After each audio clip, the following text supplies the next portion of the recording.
lakheke leli bandla mabe umunye onile bese wena uthi ayohlala ekhaya. Ikhuluma lokho abafundisi bathi ilamizwe sibalele kube lokugcina bona bahlulekile.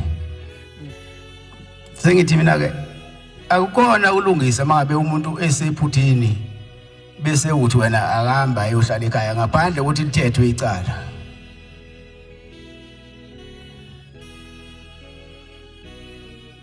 Angikuboni lo uyisisombululo.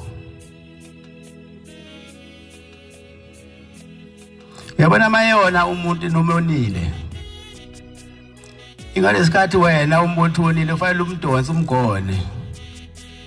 Umfake endleleni. Kuze ingonakala izinto. Bese ubheka inhliziyo yakho uthi uyathanda ukungena endlini noma uyathanda ukungena endleleni. Mawutaka ekhaya uyambulala lo muntu. Njengoba kuJuly nje. Ngekho umuntu uthanda ukuthi abe sekhaya. Nanomuntu owazalwa kuleli bandla ungayazi enye into ngaphandle kobuNazaretha. Mawuthi ahlala ekhaya umbulele lo muntu. Wena umuntu ngona kanjani? Kodwa idinga into ethelelo. Amen. Amen.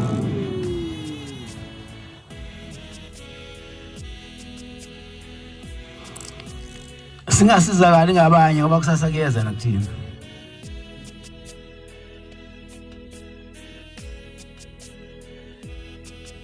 Futhi mase kuzoba nje isonto lizobhidlika. Umuntu akadlale iposition ayinikiwe. Angacocoma iground lonke. Lokhala impempe. Ngithi mina inhla isuda ifanele ukuthi simfundise icala. Undisi bayatheswa abanye abefundisa icala.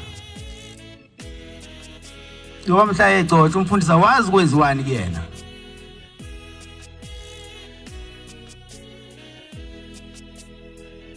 Okwenziwa kumfundisi mhla egcotshwe ngene endlini lapha ya. Uyimfihlo yakhe. Manje ningaphinde nithi sabefundisi amacala. Iyanicela. Amen. Umfundisi fanele mayethethe icala athethiswe abanye abefundisi. Hayi ngokumkhomba indlela futhi, ngendlela ukuthi bamdonse bamgone bamfundise bamfaka endleleni. Wasonke nje basemhlabeni siyona.